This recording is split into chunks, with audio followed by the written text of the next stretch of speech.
Hey everybody, Chris Serino here from the Sultana Education Foundation. Today we're talking about submerged aquatic vegetation, or SAVs.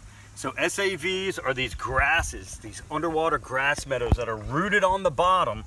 Here I have some gorgeous native grasses here. This is called wild celery. It's kind of like the eel grass of the upper bay. When we have a lot of grasses in the Chesapeake Bay, we know that's generally a good thing because by definition that means the sunlight is hitting the bottom and the water clarity is clear enough to support that growth. All right, so this submerged aquatic vegetation, this is called curly pondweed, incredible habitat. You can see a discarded shell from a sloughed out blue crab. I see a crayfish hiding right here. I'm gonna see if I can grab him. I got him. There he is. So he's coming into these grasses. Sometimes he needs to slough out his shell as well. So comes in there to hide, to slough out, and also just to kind of look for food. So when we have a lot of grasses, it's really exciting because it's an incredible habitat for the Atlantic blue crab. So here's a little female that clearly came up into this tidal pond, probably to slough out of her shell. And this is even more incredible. This is a juvenile male crab that is in the process of busting out of that old shell.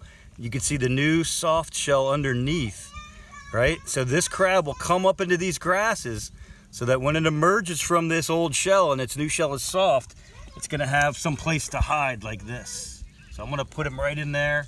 It's exactly where he wants to be to slough out of that old shell.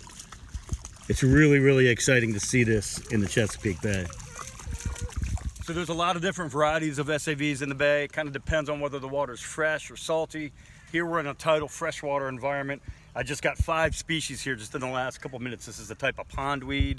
This is wild celery. These are native. This is called hydrilla. This is Eurasian milfoil. And this is called curly pondweed. These are actually invasive. They were brought here. They're often brought here by escaping from the aquarium trade. But they all do the same thing. They provide oxygen to the bottom of the water column. They provide habitat for fish and crabs. And they also hold the soil in place during windy, wavy events, and they help with water clarity. So in recent years, SAVs have made a really nice comeback. In the last couple of years, we've been right up around 100,000 acres bay-wide. That was up from like 40,000 just a few years ago. The last thing we're gonna do here, my colleague John and one of his sons is gonna pull this item called a seine net. We'll see if there's little fish hanging out near these grass beds. Caught some fish. Oh, we got. I got them. Caught them. Nice. Nice. Here, Henry, hold your hand up. They're small.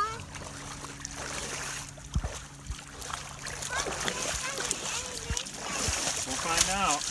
We're gonna find out here in a minute. Oh, something big. Oh yeah. Look at those perch.